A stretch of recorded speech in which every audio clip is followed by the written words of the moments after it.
Where do we go from here? Chaos or community? Dr. Martin Luther King's Where do we go from here? Chaos or community? We're reading one page daily. Please read with me. Find yourself a copy online somewhere. Where do we go from here? Chaos or community?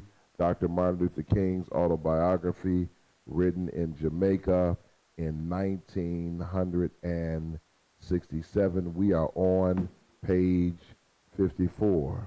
We are on page 54. And we are reading on page 54 on this nice, rainy day in Cleveland, perfect for a good read. Perfect for a good read. In the final analysis, the weakness of black power is in its failure to see that the black man needs the white man and the white man needs the black man.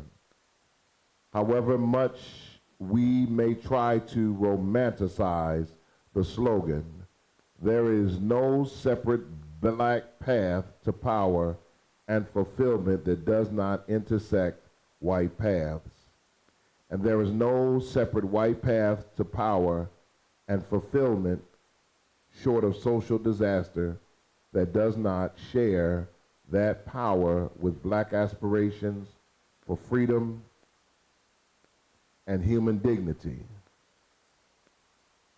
We are bound together in a single garment of destiny.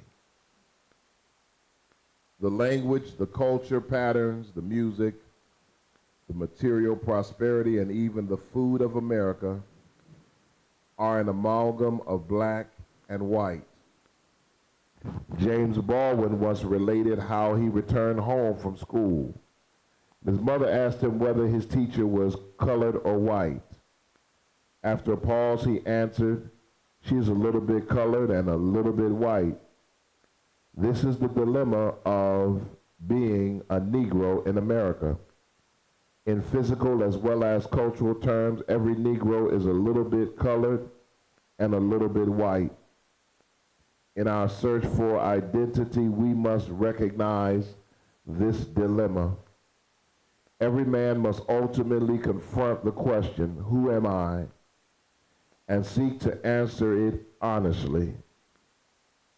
One of the first principles of personal adjustment is the principle of self-acceptance.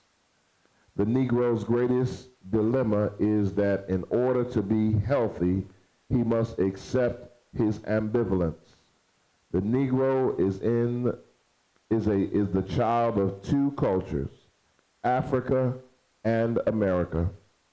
The problem is that the search for the wholeness, all too many Negroes seek to embrace only one side of their natures. Some seeking to reject their heritage are ashamed of their color, ashamed of black art and music, and determine what is beautiful and good by the standards of white society. They end up frustrated and without cultural roots. Others seek to reject everything American and to identify totally with Africa, even to the point of wearing African clothes. But this approach also leads to frustration because the American Negro is not an African. The old Hegelian synthesis still offers the best answer to many of life's dilemmas. The American Negro is neither totally African nor totally Western. He is Afro-American, a true hybrid, a combination of two cultures. Thank you for reading with us today. We're reading one page at a time. God bless you. Join us tomorrow.